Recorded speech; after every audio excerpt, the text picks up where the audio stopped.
It's not about the money. These All Blacks could be earning probably twice what they're earning if they played overseas. So why do they stay in New Zealand? Because they want to wear the All Black jersey. We have a saying in the All Blacks, play where your feet are.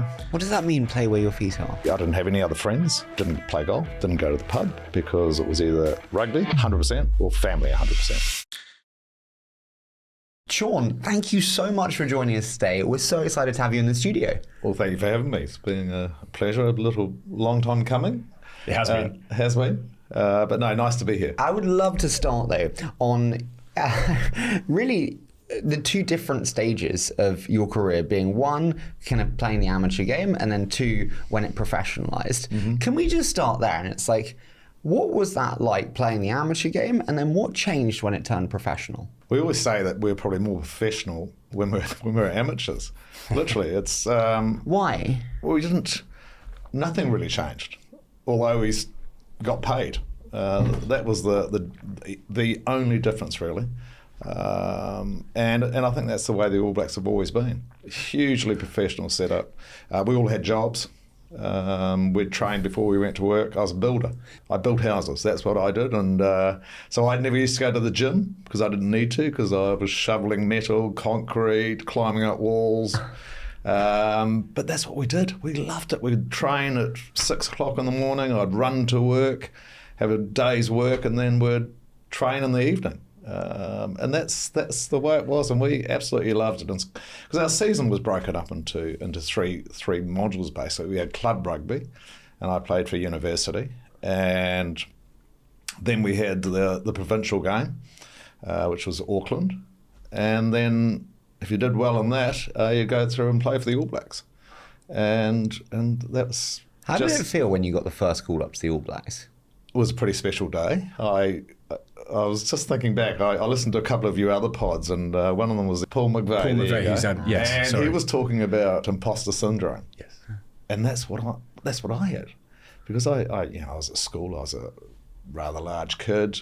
My father was an All Black. Everyone just assumed I'd be an All Black, and I never thought I'd be an All Black. I was always playing with older kids and always playing in the worst rugby teams. And then it's sort of a light got switched on by a coach, an accounting teacher I had, a Fijian guy, and his name was Guy Davis. And he said to this motley bunch of no hopers, there's three things I want from you.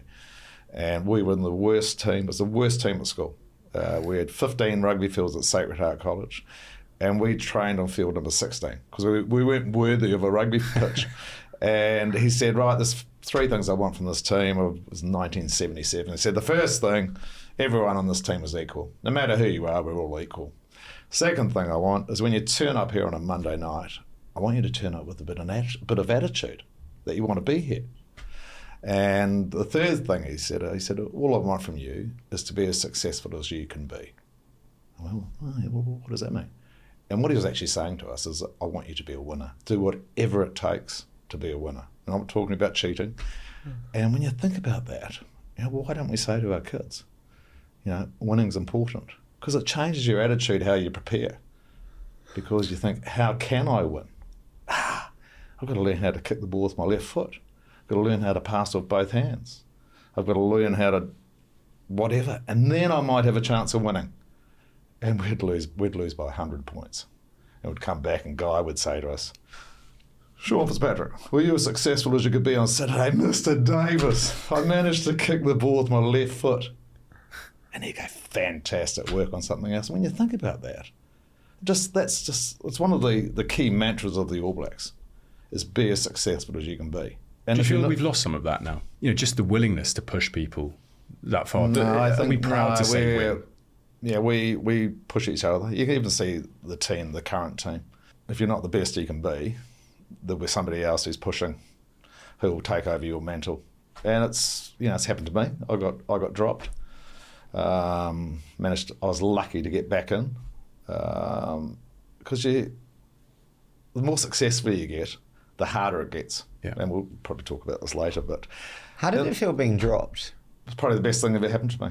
Why because so? We lost the World Cup semi-final in 91. And when you talk about those three key things that Mr. Davis told us, we'd lost some of that. You need to be arrogant to be successful, leave it on the field. In 1991, I was 26 years old, 27 years old. Been in the All Blacks since I was 22.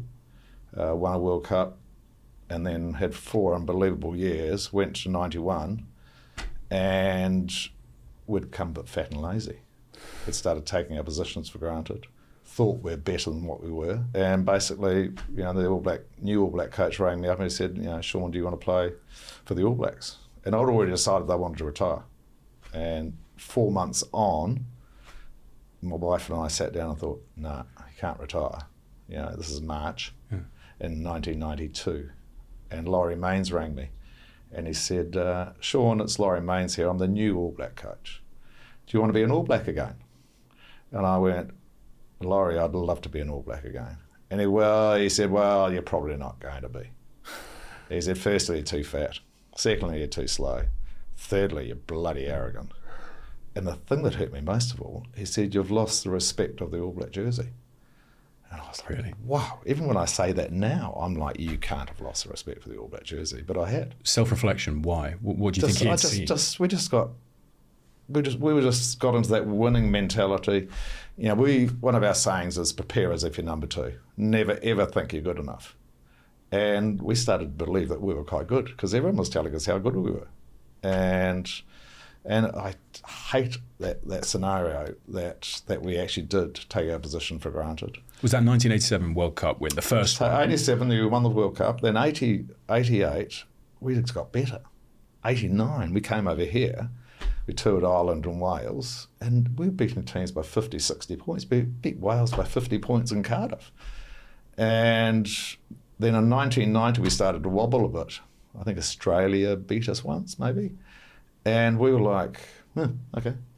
And we used to go to training, and we'd do half what we were doing the previous year. Our coach was exactly the same as us. He'd been there the whole time, just taking our positions for granted. And luckily, I got another opportunity, and I stripped everything back to the bare boards, took everything out of your life. We have a saying in the All Blacks, play where your feet are. In my day, work was number 1. But when I actually, now that I'm older, it's actually the best thing is about playing where your feet are. What does that mean, play where your feet are? So when you're at work, 100% work. Nothing else matters in the world. Take everything else out. Family's out because you're at work. When you're at home with your family, that's the only thing that matters. Give it 100% to your family. So I didn't have any other friends, didn't play golf, didn't go to the pub, because it was either rugby, 100%, or family, 100%. That was it. I had 12 years in the All Blacks. Do you miss it? I go, no. I said it took everything out of me. Yeah. And that's what, when you think about successful people in business, they give it everything. And it's, I think sport are lucky because we either retire or we get dropped. Where in business, it's hard to let go. You guys will find you're only young, but you'll find it really hard to let go. I found it hard to let go of the All Blacks. Lucky I had an injury. Yeah. Because I think I would have probably gone to the World Cup in 99. I retired in 98 with a knee injury, but I was trying to push on. But in my head, I knew I'd gone. So that 91, that turning point, did that completely shift the entire culture of the team, or was that for you individually? Was that something the whole culture in the team? So we had, some of those guys in 91, some of my best mates, and they'll be the first ones to put their hands up and say, yeah, we got it wrong, because we actually had the personnel to win the World Cup, but Australia beat us in that semi-final on Lansdowne Road. The game was over at half time, and we were shot. So I changed, and luckily I got another opportunity. And the thing that Laurie brought to that team was not easy, because there was only 3 or 4 of us that survived. Grant Fox, John Kerwin, me, a couple of others. And what Laurie was doing was saying, right, I'm going to pick the best people for the All Blacks. They may not be the best rugby players in New Zealand at the moment, but I'm going to, by the World Cup in 95, I'm going to turn them into the best players. Yeah. So another saying, good people make great teams. And that's one of the key sayings in the All Blacks now, ironically. One of my favourite things that you talk about, and anything around the All Blacks talked about, is when you're at your best, change it. It's about getting out of the bed in the morning and saying, I'm going to be better than what I was yesterday. Because the way we did it yesterday is not good enough to win tomorrow, right? So you've got to be evolving the whole time. A classic example of that is the All Blacks last year at the World Cup. Twickenham beaten by 40 points by South Africa 1 week before the opening game against France, right? They lose to France. So 6 weeks on, they almost, some would say they should have beaten South Africa in the final. But the way that team just evolved in the space of 6 weeks, in terms of being a team that was disjointed, not really on focus, on point, and then 6 weeks later they're better than you know what their ratings in the world are. So, and that's just the way we are. You talk about the legacy of the jersey, the people that have been before us. You know, you talk about business of sport, and you talk about money. You're asking about money. It's not about the money. You know, these All Blacks could be earning probably twice what they're earning if they played overseas. To play for the All Blacks, you have to live in New Zealand, and they could be earning twice. Most of them could be earning 2 or 3 times more if they played outside New Zealand. Yeah. So why do they stay in New Zealand? Because they want to wear the All Black jersey. Can I ask you, you say like, you know, prepare as if you're second, always have that mentality of I could be better, I could be better, I could be better. I think a lot of people actually have lost the enthusiasm or feel I can't do it, and I'm really in like a funk. And actually when you're in like I don't know how to say it, but like a hole where you actually kind of lose belief in yourself. So an example, I never thought I'd be All Black captain. I was a terrible public speaker. I was nervous going into a room of people that I might get asked to comment on something. What changed? Having to change. Like I didn't expect to be All Black captain. There was no one else basically. So I was thrown in the deep end. And I always say to people, we don't give people enough opportunities to get thrown in the deep end. People are really comfortable. When you're comfortable, I don't like being comfortable. Yeah. Why did we come to the UK in 2004? Because I was probably a bit comfortable. My wife and I were comfortable. We thought, let's go and push ourselves. Let's go and try something a bit different. And we did. It was like, wow, when I think back now what we did, it was like my father-in-law almost fell over when I said, Dan, we're going to sell everything and we're going to take the kids with the teacher. Oh no, I said, we're going to take the kids and we're going to do 2 years an overseas experience because we've turned 40 and we've never travelled other than being with the All Blacks. And he said, okay. So it's interesting. He said, so right, you need to buy an investment property in case the world turns over. And how are you going to educate the kids? We're going to take a teacher with us. And she's going to tour with us. And we'll educate the kids at home. And he's like, my God. And I think back now, it's like, wow, how nuts is that? And luckily, after 6 months, Grace, our oldest at that stage, well, our oldest daughter, said, I don't like this, I want to go to school. But I'm happy to go to school in England. And that's how it sort of... How much was the first paycheck you got? And for the All Blacks? Yeah. Well, it's common knowledge. So we had Murdoch, Rupert Murdoch had bought the game. And this is in South Africa in '95, on the night of the World Cup final, on the Friday night of the World Cup final. We were told by, I don't know, our chairman, I suppose, came to us and said, right, boys, the game's going professional. We're like, wow, we didn't know anything about this. And this has been documented. And then we went, okay, so it's fine, okay. And then on Sunday morning after the World Cup final, one of the other players came to me and said, we've got a meeting with Packer. I went, oh, what for? Oh, he wants to buy the game too. And ironically, they're both offering the same money. And we came together, and it was like $300,000 a year, US dollars a year.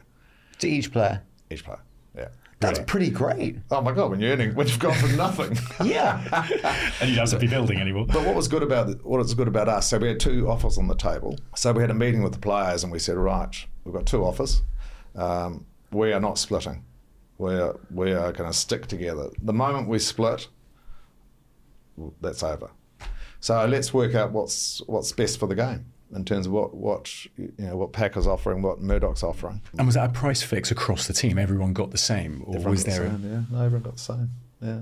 There was no negotiation, or maybe some of the guys did. I think as captain, you got a bonus if you're a captain. So then you're paid $300K a year and you're a pro, and now you don't have to do the work in terms of being a builder on a building site. But funny enough, we still went to work. You were doubling up? Yeah, we still went to work. Did you? Yeah. When did you do that throughout the whole of your career? No, not sort of off and on, but we like working. I'm just intrigued. Like, were you? I think the young guys coming through. I can remember going to work one morning. We'd been training in the morning, so 6:30 been training, home, showered, heading off to work, and I can always remember getting on the motorway to go south, and alongside me pulls up Carlos Spencer, who was one of the young kids. He was like 18, 19 years old. He pulls up in his brand new truck, little ute, and on the back of it he's got a jet ski. Heading out to the beach. I'm looking at him thinking, oh, that's a bit different, but that's just the way it was. But it's all they'd known, right? And you probably suddenly had all this time in your day where if you hadn't worked, what would you have done with it? Did it change at all? You talked about the importance of the cultures within the team. When you were actually getting paid for this, did you have to work harder at maintaining the standards that you had set? I think we were fitter, we got stronger. All those things were definitely improved. Like in 91, as I said, we hadn't been to the gym, never been to the gym. There was a 91 World Cup. And I think 92 we started having gym programs, nutrition, psychologists, in 92? massages, all these things. I became fitter, faster and stronger because I had to. You mentioned the 1995 World Cup, infamous for many reasons. Just got to ask, what was it like playing in that tournament? Phenomenal. Like South Africa, as in those days, I never thought I'd go to South Africa. We were the first team back in there in 92 after the breakdown of apartheid, and I never thought I'd go there. And going to a World Cup in South Africa was just a dream come true. We were based up in the High Veld.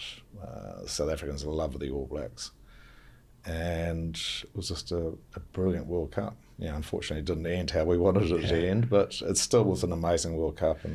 But even though you didn't win, because of what it was and because of what it meant to the country and everything around it, was there a bit of it where you just have a recognition you've just been part of something that is incredibly special beyond the game? In terms of the work I do now with Laureus and our founding patron was Nelson Mandela, and using the sport as a mechanism for change, that all came from 95, and it all came from the greatest man in the world, who just changed South Africa. One team, one country. And I still talk about it. To be going home and to see a black man, a white man, and a coloured man dancing down the street, arm in arm, hugging each other, celebrating South Africa winning the World Cup, just says it all. Yeah. Because that wouldn't have happened unless Mandela had said, "Let's come together as one. Let's put everything else aside and unify the country through sport." And it was brilliant. I was in tears after the game. We had a wonderful opportunity, and we didn't take that opportunity. But maybe it was just meant to be. I think the parallels of business and sport are so kind of clear when you think about a moment like that, which is losing. And it's really horrible and hard, but you also have to speak to your team as a leader. And in business, you will lose contracts, you will lose customers, you will have shit moments, and you have to speak to your team in exactly the same way. Help me. What do you say to your team when they've just been dealt the most crushing blow to reignite them? Like in the moment, you're not going to say anything that's going to be relevant. I was going to retire after that. I can remember saying to my mate, who was our media guy, I said, "Ricardo, win or lose, that's it. I'm 33 years old, 32 years old. I'm retiring." And after the game, I was back at the pub and having a beer with a mate of mine, and he said, "Fitzy," he said, "you're not retiring." I said, "Yeah, I'm retiring. I've had enough."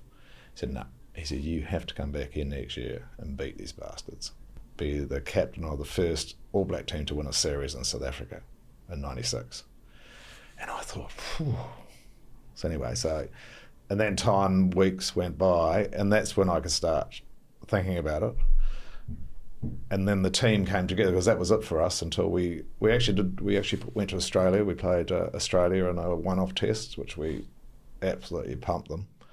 And we were getting better, and I was thinking, "Ooh, this is good." And then we went to France, did exactly the same.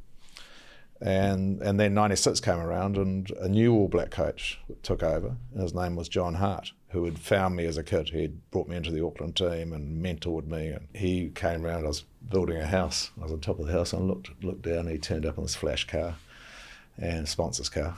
He's the new All Black coach. And so I came down, had a cup of tea with him, and he goes, "Fitzy, do you want to be an All Black again?" And I went, "Oh, here we go again." I said, "Don't know, Hardy." He said, "I want you to be my All Black captain." I went, "Phew." He said, "And we're going to take a team to South Africa and beat them." I went, "Wow." I said, "Yeah, okay." So let's have a crack. And that was it. And that's them. And then the team we had was majority, 90% of them were from that team in 95. A couple of personnel changes. Christian Cullen came in at fullback. Jonah was sick, and we didn't know he was sick. So he still toured with us, but he didn't make the test team. And we had 36 players on that tour, and it was the most unbelievable tour I'd ever been on. And it was, of course we spoke about 95, but it was more about, winning a series, hugely professional. Yeah, we had 2 buses. The chairman of New Zealand Rugby is going, "You want to take 36 players?" And he said, "Well, you won't all get on one bus." That was the big issue there in terms of business or sport. Obviously, a lot of spotlight gets shone on Jonah. Does he train differently? Like, is he obviously different? He was, what we didn't realise, with his kidney disorder, he couldn't load fitness.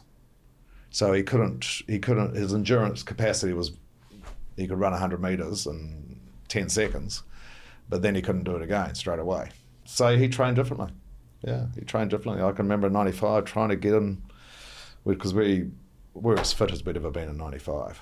And because we want to be the fittest and fastest team in the world, play a high tempo game, high vault, score lots of tries for our nippy wingers. And Jonah wasn't going to the World Cup because he wasn't fit enough. And he got sent off to play sevens. And Eric Rush and Jeff Wilson were our nippy wingers. High tempo game, get it wide, score tries. And Eric Rush got injured in the final trial. Jonah was brought back in, and the rest is history. But he was just a person, the most beautiful man. He's no longer with us, sadly, but very humble, came from a difficult background, very shy, but expressed himself on the field. That was his big go-to. I can do what I want on the field. Where off the field he was shy, and the world had never seen anything like him. I was with Tom Brady a couple of weeks ago, and I look at him and I think, Jonah was like you, because he was a global superstar in rugby. He was a rugby global superstar of sport. Yeah, he couldn't go anywhere in the world, couldn't go to America without being mobbed. And we'll never ever see that again. We won't see a global superstar like Jonah Lomu. We talk about this quite a lot in the chats, and particularly the rugby ones, around the importance in like today's world of having icons, of having players. It's as much about the individuals now these days as it is the badge. That comes into conflict with pretty much everything that something like the All Blacks stands for. So how do you think about that when you have someone like a Jonah, when you have someone standing at the top, at the front, with their face being of recognition, but also fitting into that team environment? I think now it has changed. I agree with you in terms of the All Blacks. It was about one team. No one's bigger than the team, and that's still the case. But with the advent of social media, those sort of things, we need superstars. Our sport, rugby union, needs superstars. And unfortunately, we don't have them. And that's no disrespect to the current players.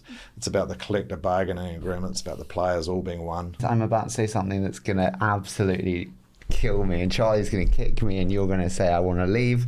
But it's not because people don't care as much. And there's not as many people that care. When you look at sport there and football, is a huge fan base. When you look at cricket, why is Pat Cummins massive? Why is Kohli massive in India? Like, there's just not that many people that care about rugby anymore. Disagree, because people do care about rugby. Yeah, the numbers are, in terms of the All Black numbers, the viewing numbers, those sort of things are bigger than they've ever been. But we don't have a Jude Bellingham, for example. which we need. We don't have a coal. Why is that? I think it's just, the humility. One of our big traits is humility. And as soon as you raise your head above the parapet, you get it knocked off. Yeah. But we have people like Danny Cipriani and Manu Tuolangi who have attitude and a vocal and a kind of cool, and they don't pop.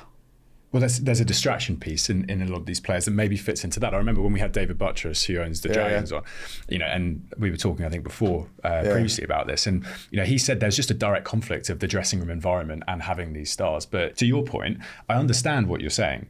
My thing is that the Rugby World Cup final still attracted 1 billion views worldwide. Mm-hmm. Now that is 1 in 8 people in the world engaging in that flagship. So to me, the issue's not the sport, the product. It's often it's how are we packaging it, how are we distributing it, how are we allowing people to engage with it? Because these are the sports now that produce these icons, these stars, these Tom Brady's, these Jude Bellinghams. It's content driven. It's like they speak to a younger audience. I don't think rugby does a really good job of speaking to the audience that these other sports do. Don't. No, it's one of the work-ons without question. You look at New Zealand Rugby Union now. That's one of their big things. We're going to maybe talk about Silver Lake, but one of the big things of them is fan engagement.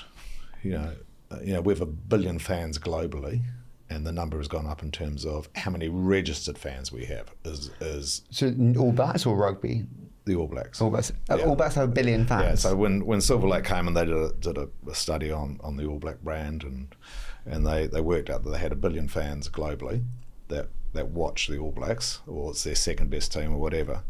But in terms of the registered number was a lot lower, and that was like 700,000 registered fans. Yeah. It's a massive thing. Where in my day it was just was brought up at a club where it was just a community-based club. Everyone watched rugby. Dad said you can play whatever sport you like, son, as long as it's a team sport. There was no other sport to play. The hard thing is that this is now a game of speed, and the attention economy is the most sought-after economy in the world. Other sports are moving so fast, with real pros and money behind them. And I worry for rugby, there's not the technical pros behind it who are pushing us forward the most advanced technology, and there is not the cash behind it. And without the expertise or the cash, I think rugby's going to get left behind fast. But I do agree with you. We need to really up our game in terms of getting the fan base bigger. And that's New Zealand Rugby without question. Why did they bring Silver Lake on?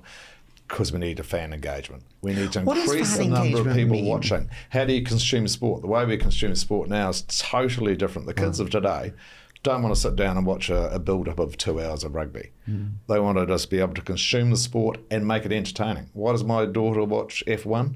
She's never been to an F1 race, but she loves the content around F1. Drive to Survive. Drive to Survive. But this is it, right? The product, again, like rugby as a sport, is insane. Yeah. You've got people tearing around a pitch, putting absolutely everything on the line, smashing into people. There's nothing really like it. What are other massively popular sports that do really well with that kind of engagement? Sure. Something like UFC, boxing, nails that kind of fan experience, right? So the product is great. Therefore, we've got a great product, but it's how we package it for people to consume. See, the way you consume it is different to what the way I consume it now is different to how I was 5 years ago. Whose responsibility is that then? Is that World Rugby central governing body? Is that independent leagues creating value locally? We need tournaments. We need competitive tournaments on a regular basis. Why did everyone like the quarter-final weekend of the World Cup just gone? Because it was the most amazing weekend of sport. Yeah. We had competitive games. The All Blacks playing Ireland. France, South Africa. My God, what entertainment. But that's once every 4 years. We need them more on a regular basis. And that's what we need to make sure. And to make sure that the games are compelling. That we have a law where we don't see 14 against 15. We don't see 13 against 15. Because straight away the competition's gone. People get bored. We don't spend, 3 minutes watching a scrum. Is this time for the Americanization of rugby? Is kind of what we can call it, which is like, let's have the Super League. Let's get the best players from all the different clubs, throw them in and do an IPL of rugby. Let's get more fucking excitement. Let's get fires and flamethrowers and all of that. No, I think why was rugby in '96 so successful? Because we had Super Rugby, just off the charts. Auckland playing Natal Sharks, you know. But my issue here is governance. Whoever is in charge of the game, right, and holds the rights to these, to the sport, right, the keys to the sport. At the moment, the structure in rugby, you know, is pretty centralised. So to do this is actually in conflict with a lot of the global game. So there has to be a way to bring a little bit more independence and surely a little bit more freedom to be able to modernise. Cricket creates IPL. It changes the format of the sport, and it brings in new fans and it brings in different types of engagement. How does that happen in rugby? I think it's going to happen. You think about, you know, successful club competitions. You know, I think the Premiership's really successful. You go to Harlequins, it's a great experience, great fan and engagement, great fan experience. You go to the top 14 in France, good fan engagement, packed stadiums, week in, week out. And Test rugby is good. It's not sustainable in terms of the financial side of the game. It's not sustainable. So we need something that's going to generate income into the sport, but also makes it entertaining. What do you think that is? I think what Harry was just talking about. We need an IPL of rugby. We've got the World Cup every 4 years, which I think is good. But that could be more exciting also. And I think that capital flows to opportunities where they are earned, or where there is opportunity for there to be great investments. Okay. And if you are CVC now, or you're a big sports fund now, I could put it there. But I could also put it in paddle, where I'm seeing global growth through the roof, lower cost, higher engagement, shorter form content. The opportunity cost of my capital is very real. So you two tell me why private equity is investing in rugby union. Because there's an audience there and they think they can monetize it better. They can create, as you said, create better fan engagement. So they've identified an opportunity and they think they have the solution. It's the same question I ask, is I try and figure out why Todd Bowley and that lot will pay, you know, 4 billion, whatever, for Chelsea. You know, it's because I reckon they look at something like the revenues of a Premier League football club and go, they're massive brands, but they're generating 500 to 600 million. Like, that can be 1.5, 2 billion if we get this right. And then that puts the asset value over 10, surely. I think rugby they all look at in the same way. Well, if you think the All Black brand is as big as the biggest brands in the world, okay? Yeah. But the revenues of the All Blacks akin to a medium-sized business. So there is a chasm of huge opportunity, is how I would look at it. And then I would look at the average, like, mega team brand value, enterprise value of a sports team, and I would say, well, if we are a financial allocator or an asset allocator, we should be here, and then we should own the 1 or 2 dominant assets in every sport, and the All Blacks is in rugby. But my issue is, like, you're subservient to control, right? And if you don't have the full control, you're putting a lot of money in, and then you're getting in there, and then you realise, actually, I don't have the full freedom because so much of that control is locked up with, say, World Rugby, that I can't maximise the investment that I've just made. And if you're private equity, does your investment in Formula One, which is growing so quickly, take up all the attention of them and actually go, this is our winner from that fund. And so that's where our focus goes. And do you know what? If we get a return, you could buy at 50 cents on the dollar of us off this, and we'll still be pretty happy with that. Like, that's my concern. If you were running a PE shop today, Sean, what would you do? In terms of investing in the All Blacks? Yeah. I think the way they're going in terms of fan engagement is paramount. I think without the fans, we're not going to grow the game and grow the brand, which is where the All Blacks are going. You know, we're pushing the envelope in terms of the way we speak to the fans, which we've never done before, and you know, NZ Plus, which was a streaming channel, is quite different, which is, we think that's, you know, a strange thing to say, but it is different for us in terms of how we consume the sport. But there is a reason that Silver Lake have invested in the All Blacks. But they are there for the long term. And, you know, it is a good brand. It's without question. It's the best rugby brand in the world, if not the best sports brand in the world. From your experience, if you have that kind of, so you have wealth and investment coming in alongside something driven by, you know, culture, passion, focus. What's it like when those two worlds meet? Well, there was an issue, obviously, early on, because as New Zealanders, we own the All Blacks. That's every mum and dad in New Zealand and little Johnnies think they own the All Blacks. So the governance of the game, the way the game is run, is hugely important. There's a massive responsibility to the people that are running the game in New Zealand to make sure they get it right. And, we're going through some big issues at the moment in terms of the governance of the game. Sorry to be boring. It's normally great. But it's important we get it right. And I think one of the things in sport and business, unfortunately, the older sports, we struggle to make the tough decisions because we're going to upset somebody. So we kick the can down the road and deal with it at another time. But the problem we have in terms of the way the sport is governed in New Zealand, we have 26 provincial unions that have a huge say in how the game is run, which is good. But as long as we have the right people running those provincial unions, and the nine seats on the board, as long as we have the right people in those seats that can make the tough decisions, that is going to grow our game financially, is so important. So if I put $300 million down and do a rugby super league, and I want the best players from New Zealand, I want the best players from the UK, and I'm going to create like the All-Stars Champions League, and New Zealand and England are not going to hate me because your players might get injured in my league. And yeah, we're going to create more fan engagement. We're going to make them rich, the players rich, which might cause problems as well because there'll be multi-millionaires in a team where there's not multi-millionaires. That's tough dynamic. Is the actual infrastructure state internationally aligned and set up to support a very profit-driven but also fan-engaged new world of rugby? No, that wouldn't happen because World Rugby wouldn't probably allow that at the moment. But they should. And I think they become, ironically, Harry, I think they're becoming very aligned. The major unions and World Rugby, they're trying to sort this out.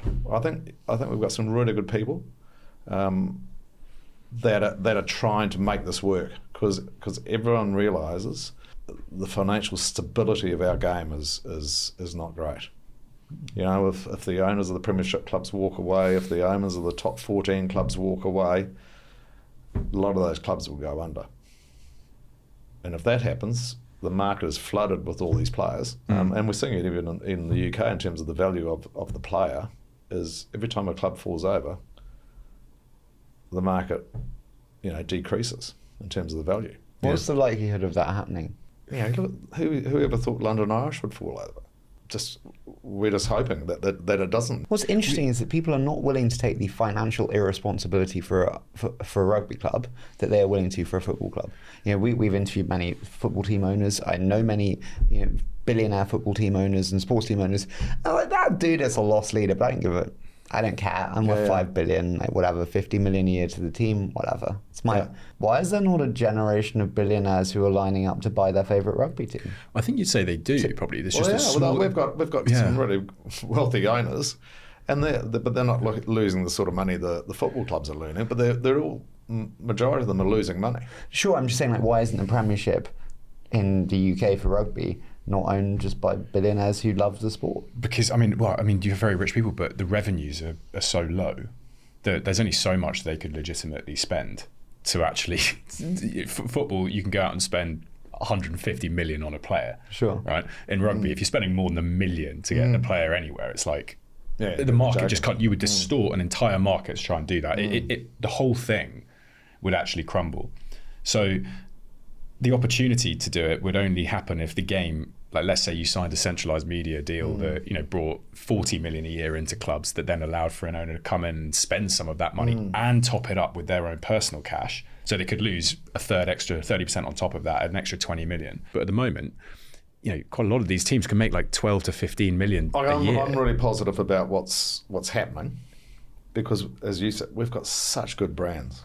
In terms of the international brands we have, in terms of the All Blacks, Ireland, South Africa, England, Wales, all those brands, the history of those brands are phenomenal. And then you throw in the Lions, what a great concept that is. No one else has that. Probably a golf equivalent is a Ryder Cup. So that's amazing. But we just need to make sure that we can generate revenue because the international game makes money. Yeah. I think I said to you before, like New Zealand, the provincial game doesn't make money. The Super Rugby breaks even. All Blacks make money. But that needs to be the world over. You know, the governance issue New Zealand is going through at the moment, it's not just New Zealand. That's a global issue. Do you think, I always think like calendar alignment's a big issue. Charlie, they're talking about that. They're now trying to make it a year-long calendar where everyone gets a bite at the cherry. You know, I think, you know, England have just finished their tour of New Zealand and they've been going for 15 months, I think they've been playing. But if you're Quins, you know, you can't keep losing Marcus Smith when an England game is on during Premiership season. Yes. You're never going to build real value into the clubs when your top stars, the people that we're really trying to build the most value around, are being taken into an international game. Six Nations. Is it Six Nations? Yeah. You know, and that's because the Six Nations is clashing with the domestic season. You'd never have a Euros. You'd never have a World Cup. Look, Football World Cup in Qatar 2022, the Premier League and leagues around it stop. The Premiership Rugby, runs through the biggest international tournament. So if you were if you had a businessman, he'd sort that out, wouldn't he? Yeah. But we're such a traditional sport. You know, the Six Nations, you're not moving that. That's been going for 100 odd years.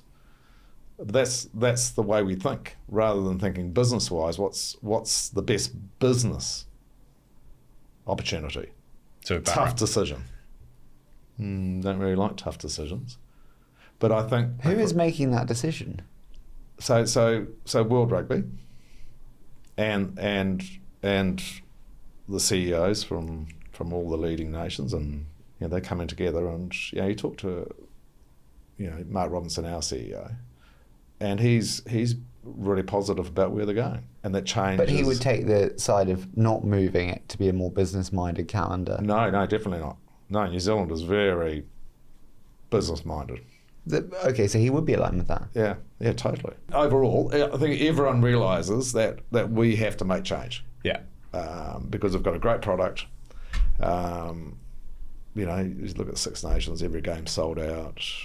So all that stuff, the international game is fine, but how do we make it a revenue-generating product? So here's another thing then. Countries that we actually kind of lock in as the core rugby playing nations and emerging markets and opportunities. Our current structures, you know, within the top international games are quite closed systems. World Cup aside, let's use the Six Nations. Yeah. We have no real pathway for a Georgia or a Romania to come and participate in the Six Nations. Would you open that up? Do you think it could work, having a promotion relegation, should we say, for one team into the Six Nations? No one's going to vote for that, are they? That's the problem.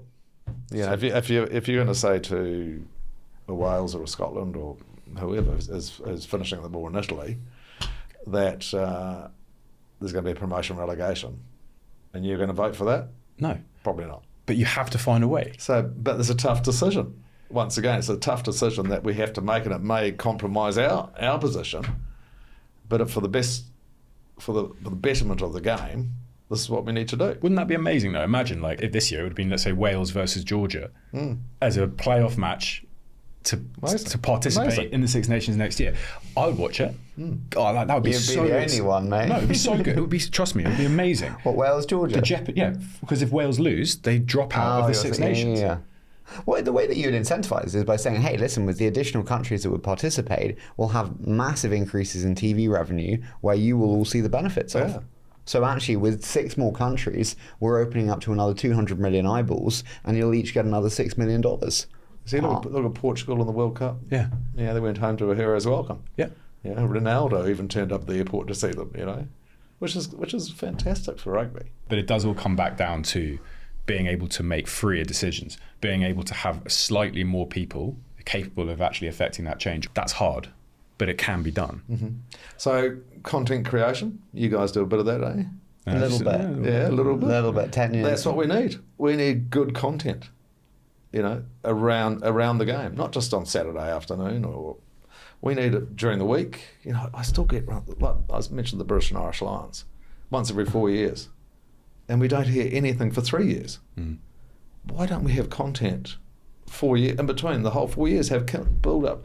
Now they've got, which is fantastic, we've got a women's team, a women's Lions team, so it's every 2 years, but we should be creating content the whole time.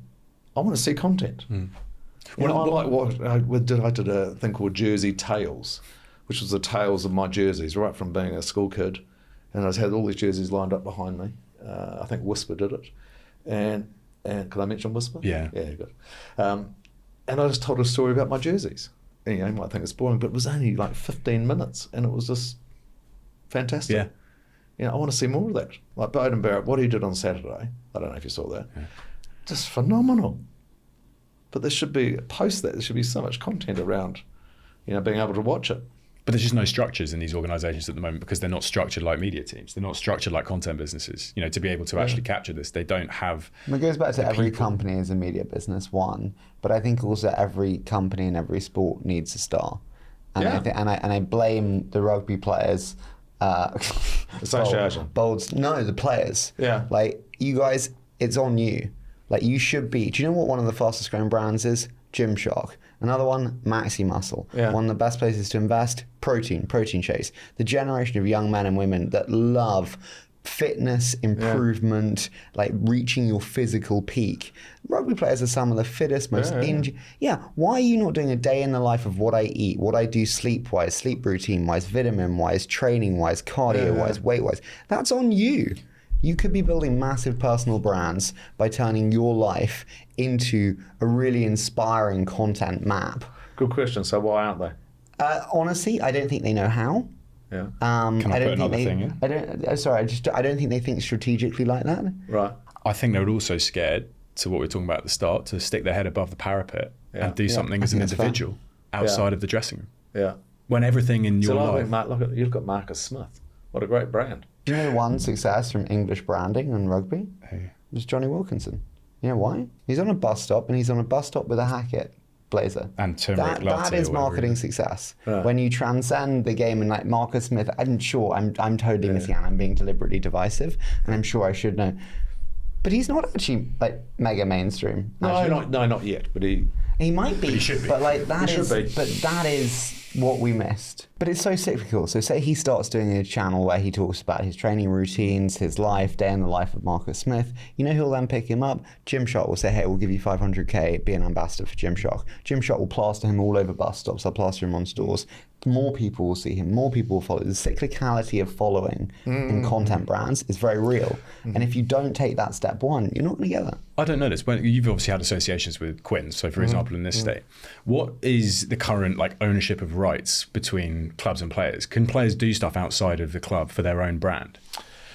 I think they own the image rights. As in Quins own their image rights? Yeah, I think so, yeah. So Marcus Smith couldn't do that? And maybe RFU also. I don't know, but I'd imagine so. Because let's use that as an example. Yeah. Castor, sponsor of Quins. Yeah. Right, Marcus Smith generally will be one of the faces of Castor branding when it comes down to them producing Quins kit. Sure. So his ability to go and strike a deal with Gymshark, I'd imagine, isn't there.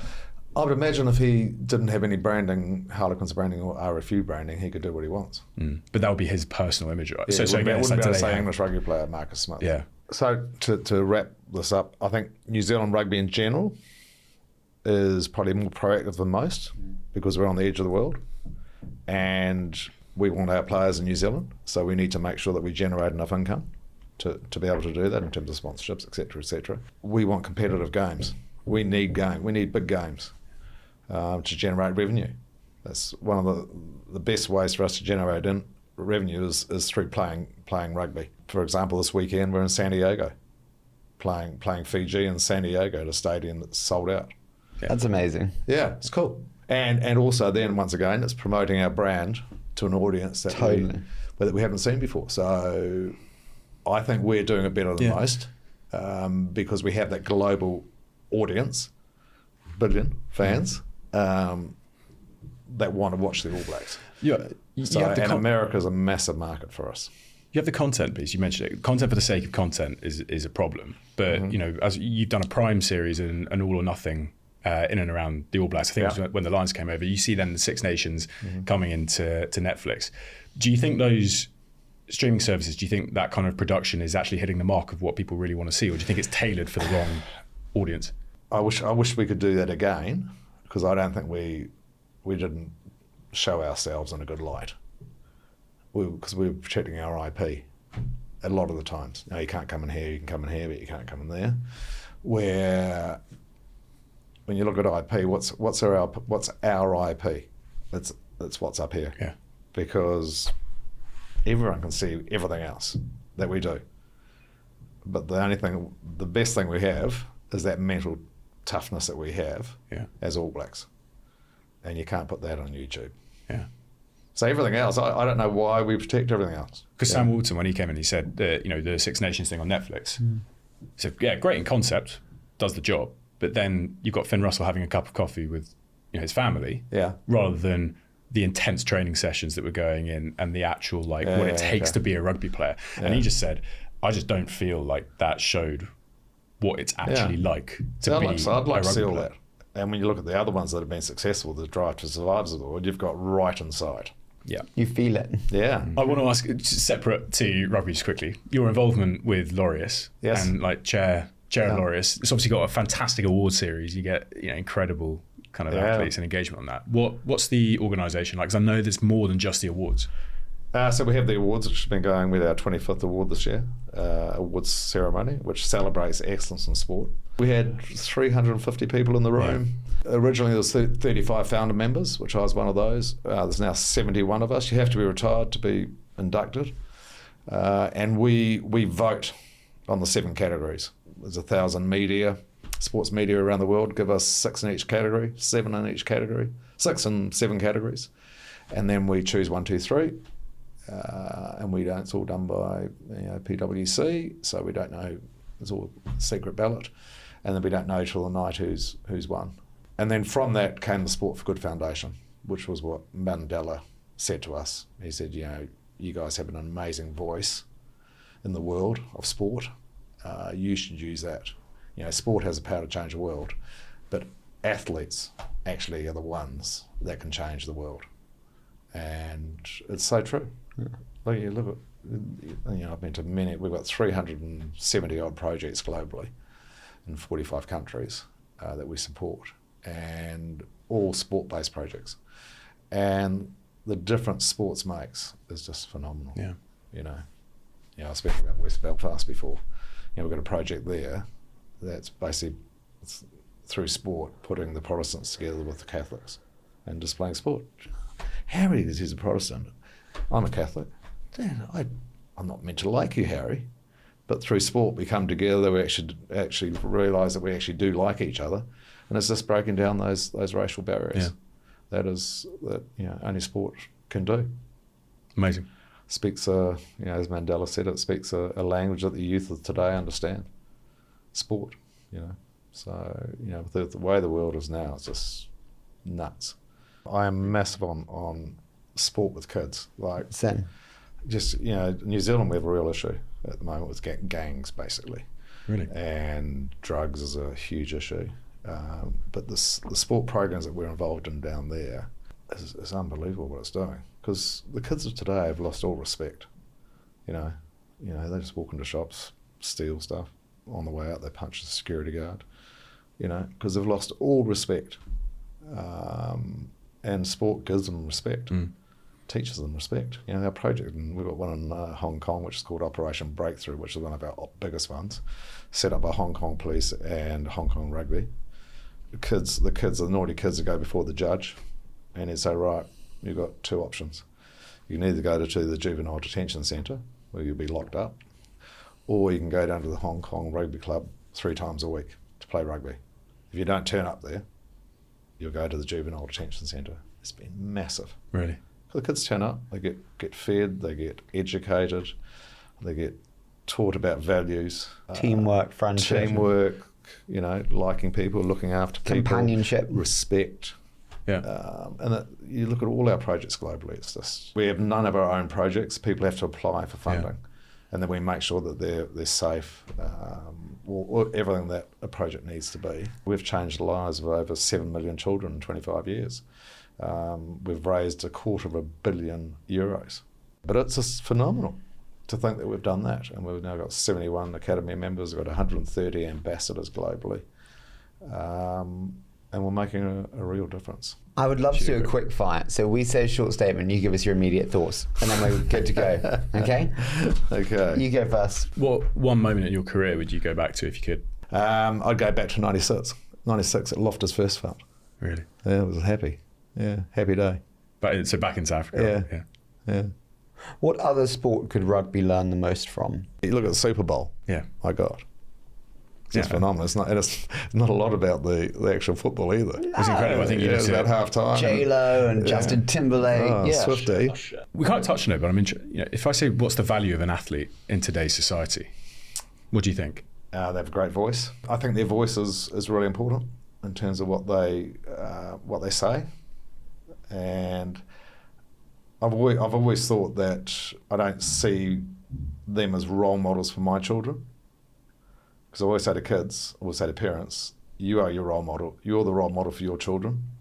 Because it's very easy to palm it off to say, Jude Bellingham's a role model for my children, which he has a responsibility. But the people that are the most important people are the parents, or the people that are looking after these children as role models. What did you have to work on the most in your career? Belief that I was good enough. I'm the most competitive person in the world, so I had no issues getting up in the morning, being as fit as I could be, training.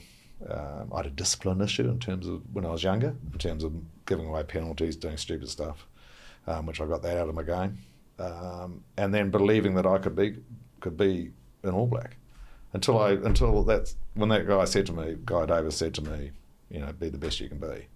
So, oh, okay, I'll give it a crack, and then I thought, right, and that's what a lot of people don't do. They don't believe they can be good at what they do, and they give up. I don't like a work-life balance. It's not possible. No, but what is a work-life balance? Just play where your feet are. There you go. I like that one a lot. Yeah. Final one. What have you changed your mind on most in the last 12 to 24 months?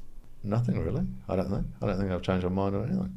Really? No. Could be anything. Like, I always used to think that you needed to have like a very strong culture in a company and actually a set of like guiding principles. But actually it's wrong. I've never thought that. Well, but like everyone's individual in a team and you have to speak to them in their voice and through a different lens for every player or person in the company. Which I learned as a captain of a team. Yeah. Which I never had to do that before because I was just worried about me. Yeah.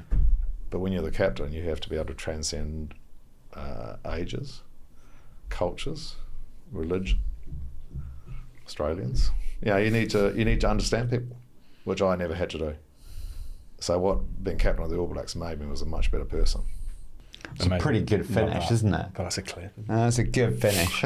Sean, listen, thank you so much for putting up with me. Everyone prefers him. I don't know why. Oh, no, Harry, you're good. Thank you. Which one do you prefer? Like, which presenter are you like? I think you're a bit more off-piste. I never do slight skiing off-piste.